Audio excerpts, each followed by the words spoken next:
Hey guys, welcome back to Kentucky Plant Daddy. It's your boy Jordan, and today we are going to do some moss pole maintenance.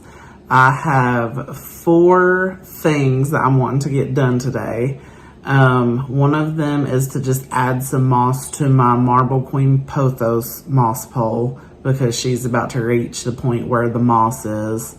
The second thing is to add some moss to my monstera stiltopicana pole because it's growing past the moss. I still don't need to extend either of those poles, but I do need to add some fresh moss so that they can root into those poles in the right way. The third one is an extension. It's going to be my manjula pothos pole.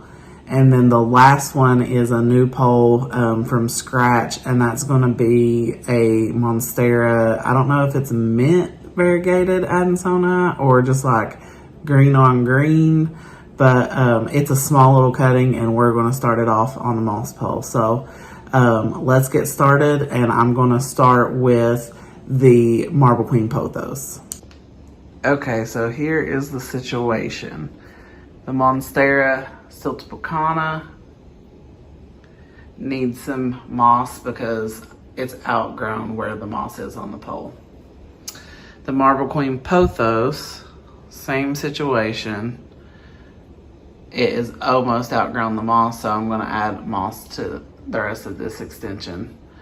The manjula is at the top of its pole, and we're going to add an extension to that.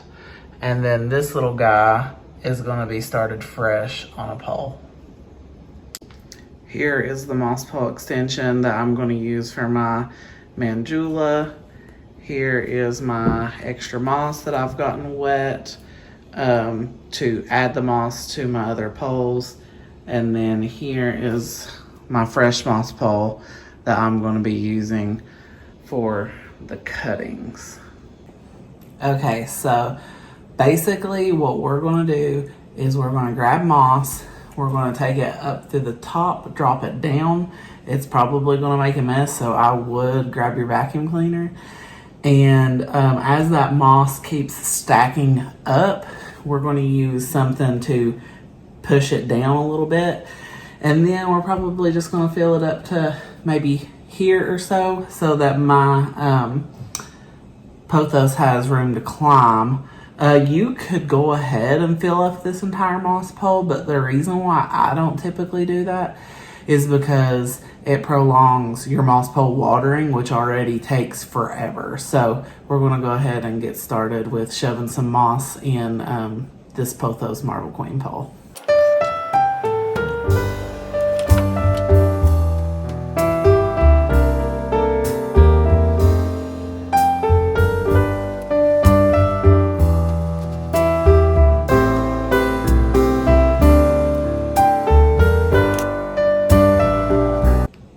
Okay guys, so I'm going to do the same thing with this monstera stiltopicana. The only difference is I'm going to go ahead and fill it up to the top, and that's because it's already grown there.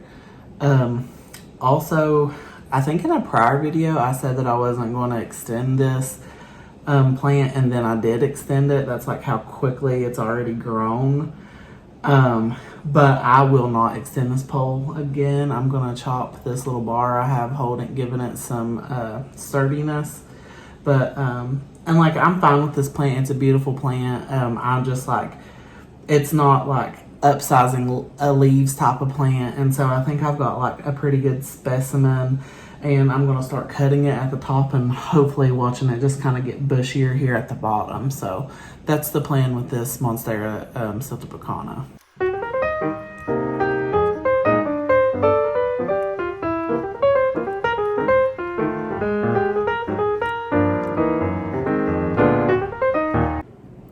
Okay guys, so now we're going to start getting ready for a moss pole extension on my manjula pothos moss pole. I just love the way that these leaves are sizing up, and it's just such a beautiful pothos. I think it's going to be one of my favorite poles. And I don't want to miss the opportunity to keep giving it the best little environment that I can and watch it continue to grow bigger sized leaves. So we're going to extend the moss pole that it's on because it's at the very top. It's pushing a new leaf there, if you can see.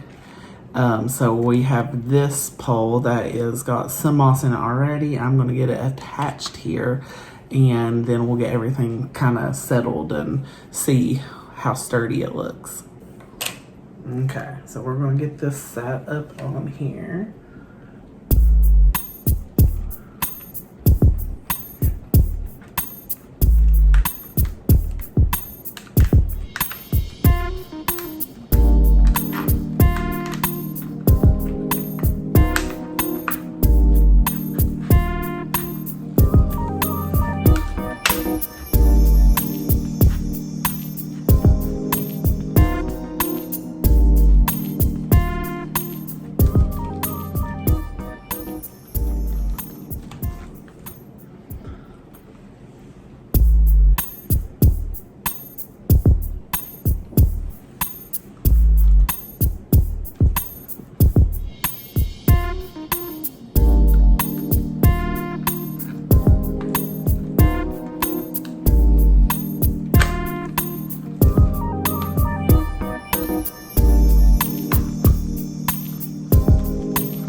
Okay, so these are the thickly moss poles, and they kind of just snap in here in the back. Also, something you can do if you feel like you needed added sturdiness or stability is put a stake in the back of your moss pole. And then another thing that you can do is you can actually use, dang, why can't I think of words? I don't know, but I'll show you. These cable ties, zip ties. Sorry, I was having a complete brain fart. So you can cable tie your poles together if you wanted to. You can cable tie a stake on there if you want to. I'm gonna see what I think here. I think it could benefit from a stake for sure. And what I find is that the more my plant climbs the moss pole and these roots secure into the moss, like the more secure of a pole that you end up getting, like ultimately. So usually what I do is I'll do a cable tie up top, in the middle, and at the bottom. And I just make sure that that doesn't like impede any of my plantness.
it is secure. I'm gonna snip this off with scissors. I gotta go find some. Okay. Also, I guess I should mention this, some caveats about the zip ties is that I like to go under the plant, but with this particular kind of pole, like I started it under these plastic tabs, because this is the Thickly 3.0. So I can't, so this isn't really like tight. I don't want to cut off any situation to the plant. So just like watch your stems and don't do anything too tight. And then don't be afraid to cut these if you feel like it is hindering your plant in any way. Just literally cut them off. It is literally just here to add stability to your pole. So it's not even something that I had to do. It's just something that I did do to get a little bit of pole sturdiness. And I'll cut these off anytime I want, just based off of what my plant's looking like. Yeah, that's it for extending her. I'll let her push out another leaf or two, and then I'll add more moss to the top, just like we did the last two plants. Hey guys, the last thing we're going to do is start a completely new moss pole. This is the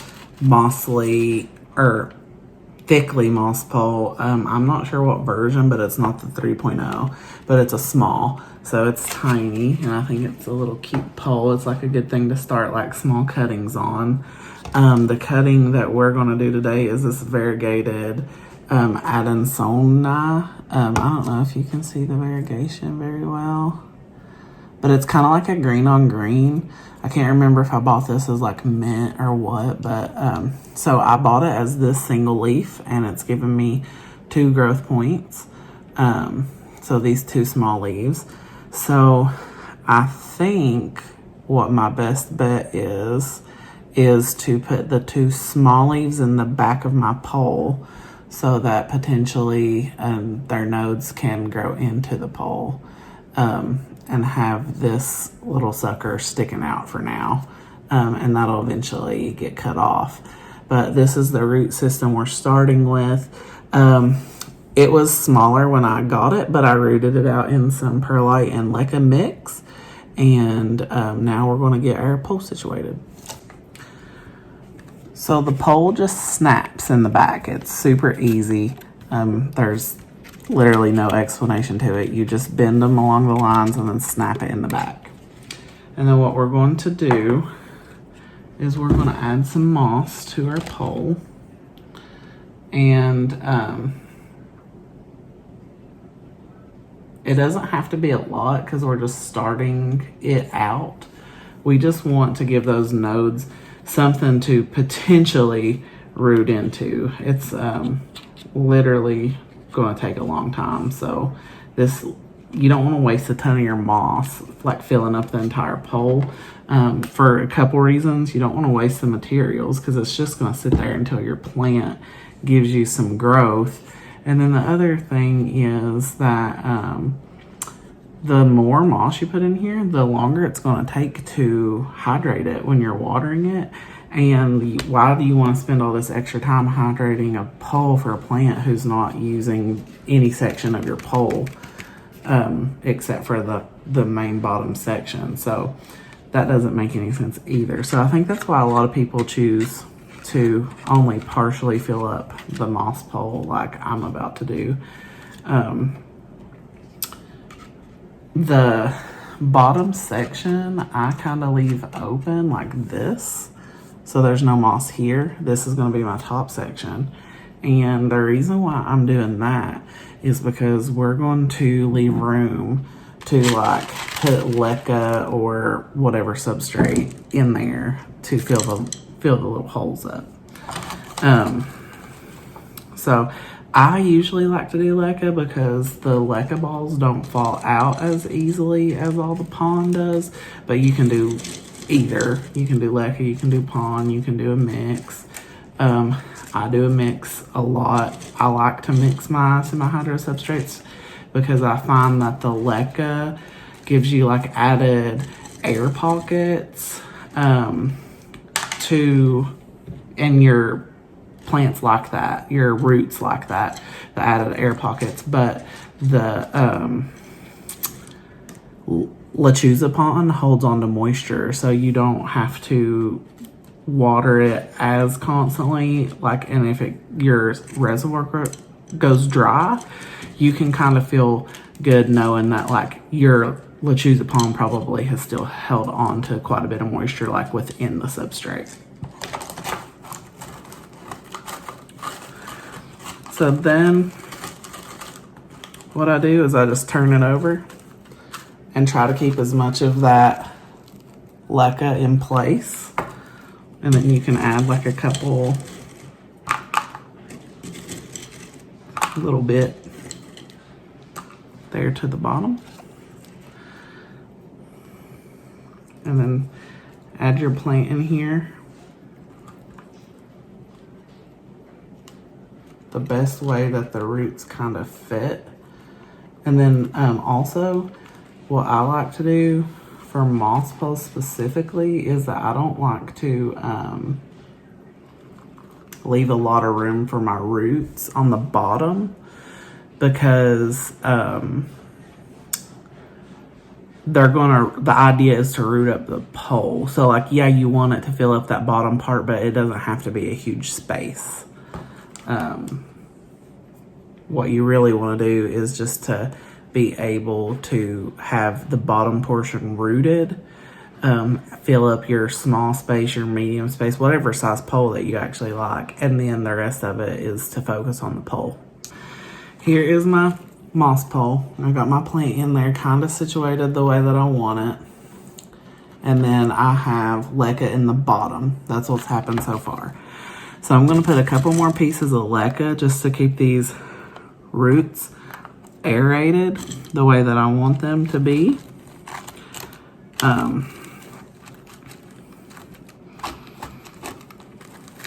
And then I'm going to add some lechuzapon. So, and like I said, this is the lechuzapon stays more hydrated. The leca adds air pockets, so you're still getting like a super good mix with these two. Just add it to your liking. I just like mine kind of chunky and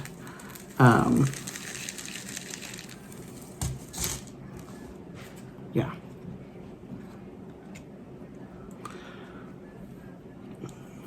I'm going to use a plant clip, and I'm going to clip my plant closer to the moss pole.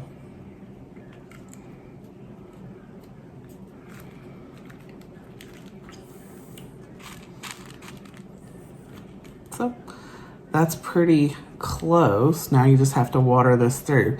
The thing is, like with this, is I put it in the nursery pot, so like any water I put's just going to drip out. I got to go find a container that I can put it in. Okay, you guys, so you can just take your plant and plop it in whatever kind of reservoir that you can find. And then make sure that you water it through.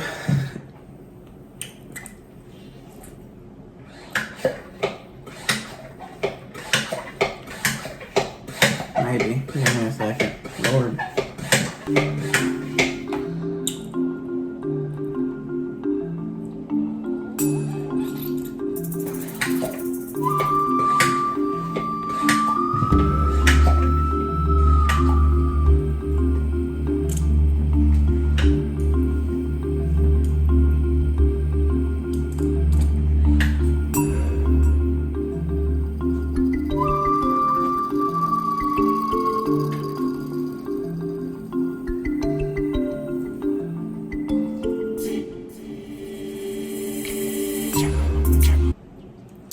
And then you just try to keep it about a third of the way full.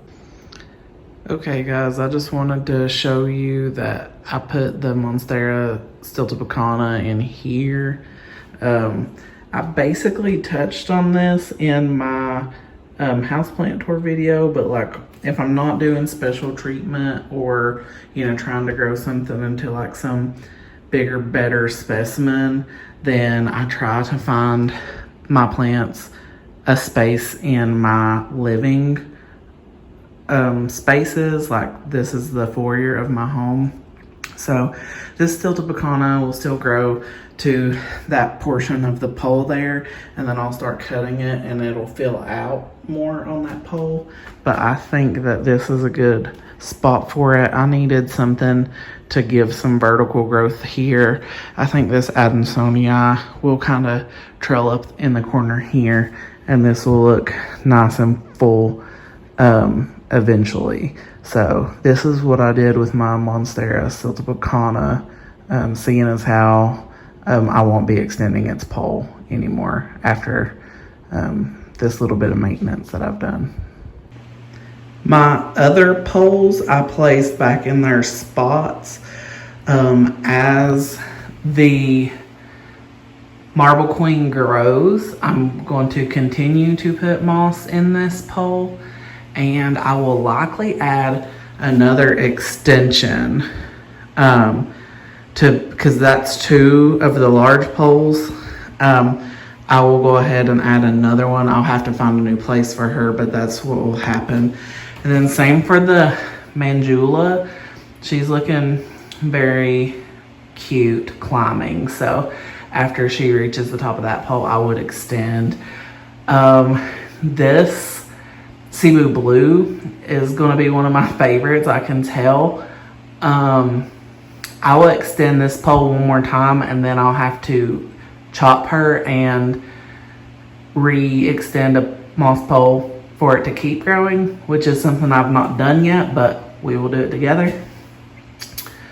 And then I'm going to add another extension to the dubia before I chop her as well. So these are my kind of extended moss poles. These are my smaller moss poles, which I still need to water quite a few of them. The Florida Ghost is not on a pole, and neither is that little tiny dancer alocasia. I'm just kind of sitting her there for now. But yeah, these are where my poles are living. Okay guys, that's all that there's going to be for my moss pole maintenance video. If you guys have questions, just ask them in the comments, and I'll have kind of like a video that addresses all your questions, because I know that moss poles can be pretty overwhelming sometimes, especially if you're just starting out. But if you guys don't care, make sure to subscribe to my videos. And if you guys will also go to Instagram and follow me at Kentucky Plant Daddy, I'll put the stuff below like I always do. I really appreciate it. If you guys have made it to the end of my video, leave me an emoji of a cookie, because that's what I'm about to do, is get off here and eat some snacks. And I will see you guys in the next video. Thank you very much.